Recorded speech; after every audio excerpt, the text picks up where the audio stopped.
Hi everyone, it's Lindy Ann here from Pink Whisper Designs. I hope you're having a great day. I wanted to show you this quick and easy snowflake card. So let's go ahead and get started.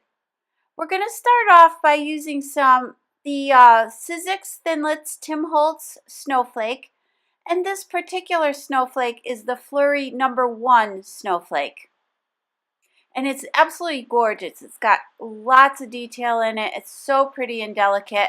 And I'm going to be die cutting it from the Bristol Smooth Strathmore 100-pound cardstock. And I'm going to go ahead and cut that 3 times. I'm placing it in my Spellbinder's Platinum 6 machine. And you can see here I'm going to run it through 3 or 4 times. I just want to make sure that with all that detail, everything gets cut. I always double check it just to make sure, and it looked like there that I should maybe run it through a couple more times. Now once that's done, I have all 3 of the snowflakes that I need. So I'm just going to take one of those, and I'm going to take my Versamark watermark ink pad. I'm going to place a nice coating of ink all over the top of that, and you can just pat it right on. And then I'm going to grab some scrap paper here and my Nouveau embossing powder in the shimmering pearl. And this is absolutely gorgeous. It's got a glitter in it and a pearlized glitter effect. It's just beautiful. So I'm going to sprinkle the powder on all over the snowflake and just tap away that excess. What I'm going to do is just pour that excess back into the jar, but I'm leaving it out because I am going to be using it again. We're going to emboss these a couple more times. So now when you're heating embossing powder that has this glitter in it, you want to make sure you don't overheat it because the glitter is made of plastic. So if you overheat it, you will just melt the plastic and a lot of the glitter will go away. So as you heat it and you see it's embossing, just move on to the next area and continue to do that. Just try not to overheat. And so here you can see I'm doing another coat. Same exact process. And I'm going to go ahead and heat that. And then I did one more coat. And you can see there how beautiful that is. And here I'm doing this is the 3rd coat now. And I just wanted to show you how that gets nice and thick and chunky as you keep adding to it. So now I have the other 2 snowflakes, and I'm going to use the Nouveau glue pen to attach these together. And this particular pen has this nice chisel tip to it. So it's really easy to apply the glue very quickly. Rather than trying to dot on glue all over. This goes on pretty quick and gives a nice coating, and it's so thin that it doesn't push through. You know, you don't get any of that excess glue pushing through the opening. So it's perfect for these delicate items like this. I'm just making sure that everything is attached really well. And I'm going to do the exact same thing for this last snowflake here. And now once you have these layers, the 3 layers, you get a nice thick snowflake. It gives you a nice thick embellishment. So I'm going to just let that sit and dry. Now I'm going to grab the nesting circle dies from We Are Memory Keepers. And I'm going to grab the die that fits that snowflake almost exactly there. I want the exact same size as the snowflake.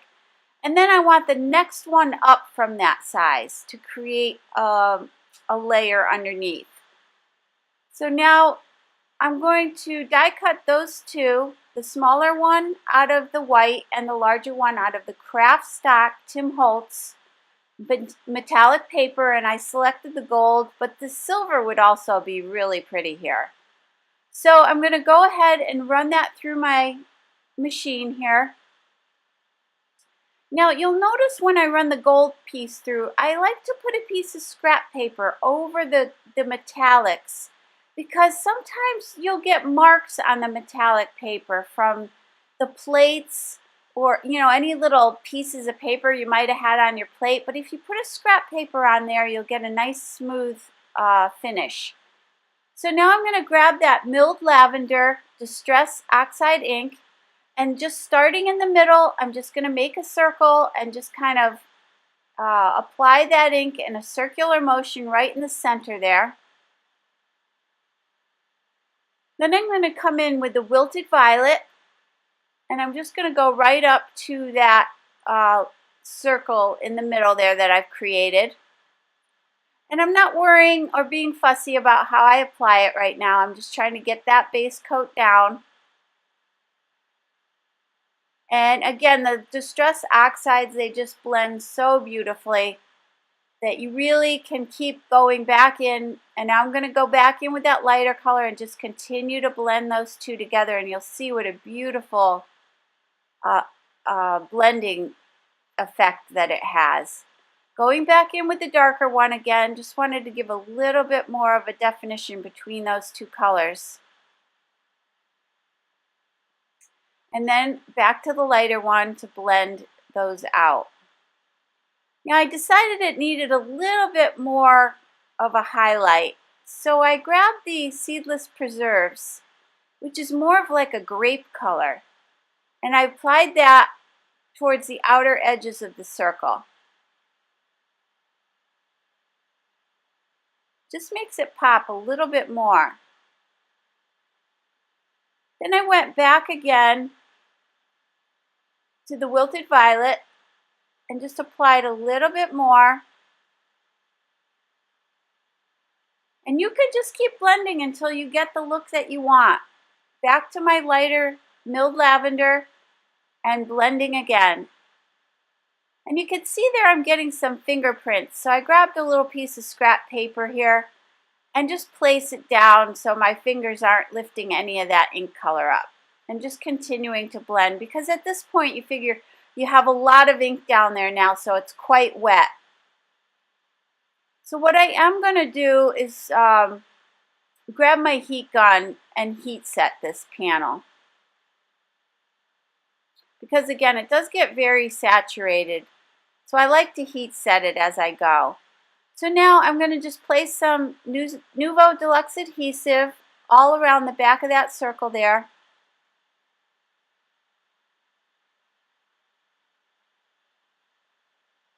And I'm using the glue just to make sure that when I place it on the gold panel that I have a little bit of time to get that centered. I can slide it around just a little bit if I need to and make sure it's in place. And again, using the scrap paper just to press it down.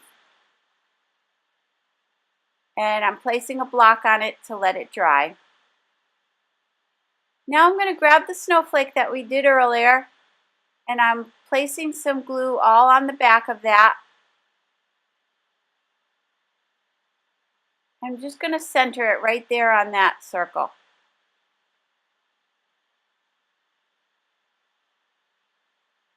Now I'm going to let that dry and grab some more of the Strathmore Bristol Smooth paper. And I'm actually going to make my card from this. I like the weight of it. It's nice and heavy weight. And I'm going to cut it at 4 1/4. And I'm using my We Are Memory Keepers score and trim board here. And I'm going to cut it at 11 inches. So it's 4 1/4 by 11.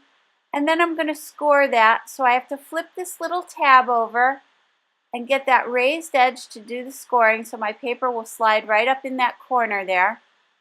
And then down at the bottom is where the bone folder is, so I'm going to grab that and I'm going to score this at 5 1/2. And I do like that this trimmer has the scoring panel right on it. It makes it easy, just one tool. So I'm going to use that bone folder just to press out the crease, and you can see now that we have a top folding card that will be 4 1/4 by 5 1/2.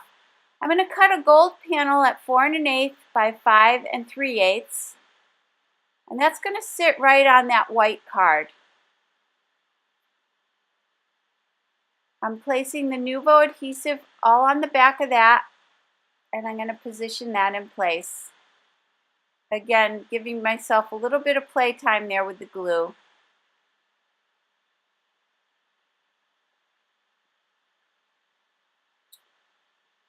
Now I'm going to take another piece of white cardstock and I'm going to take the Sizzix Framelits from Barnard and I'm going to grab the largest one.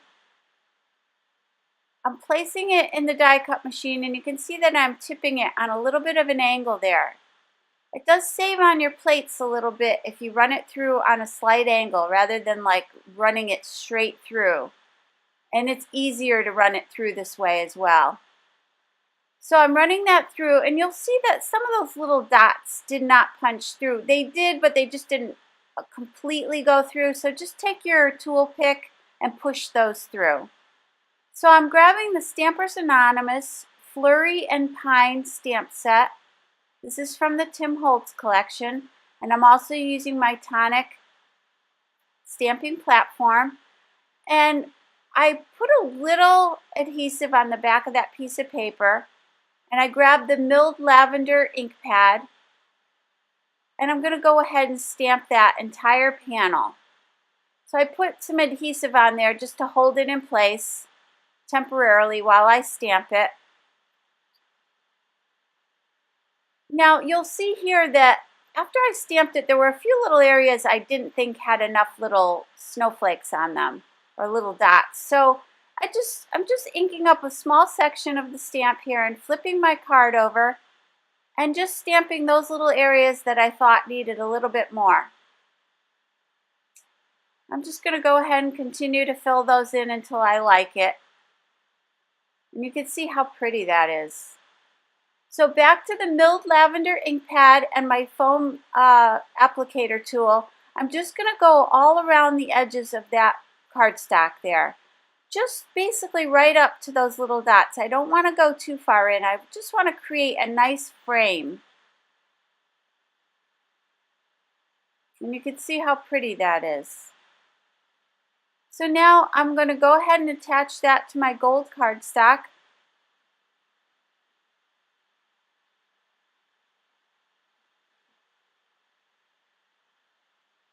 And again, I'm just centering it on that panel there.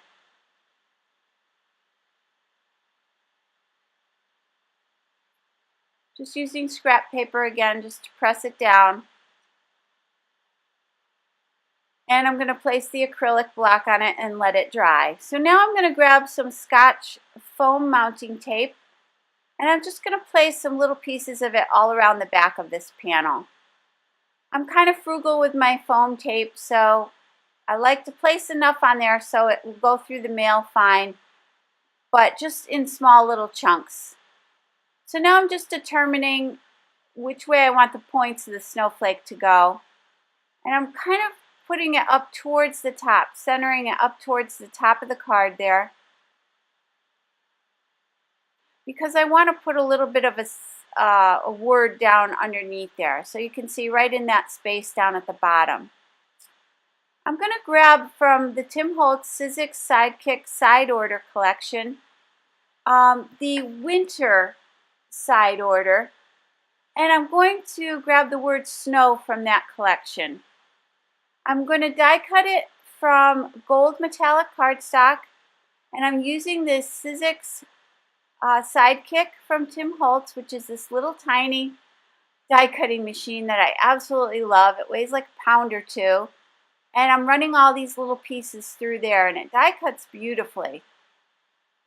It's great for any little die cutting you have to do. So I die cut 3 of the white and 1 of the metallic gold. I'm going back to my adhesive and I'm just going to glue those 3 together.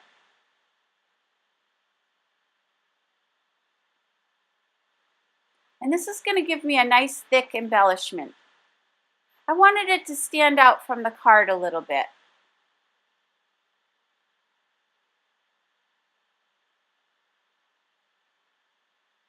I'm going to let that dry.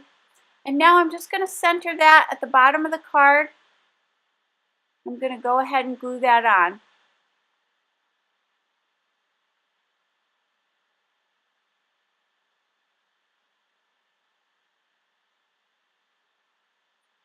Now, if you were mass producing this card, you could just do 1 snowflake and not layer it up and not layer up the word snow and keep it simple and a little flatter.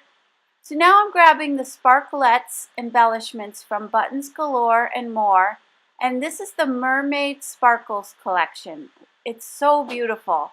Has all these little fun rhinestones and sequins and pearlized pieces. It's just really nice.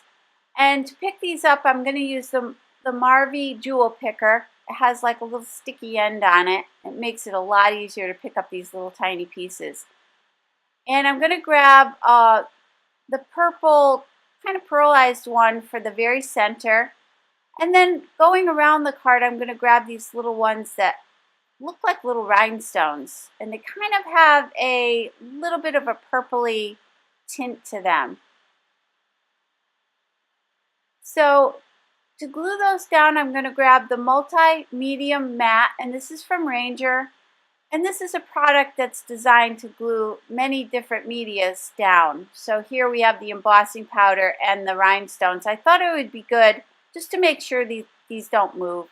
You know, it's going to ensure that they stay right where they're supposed to stay.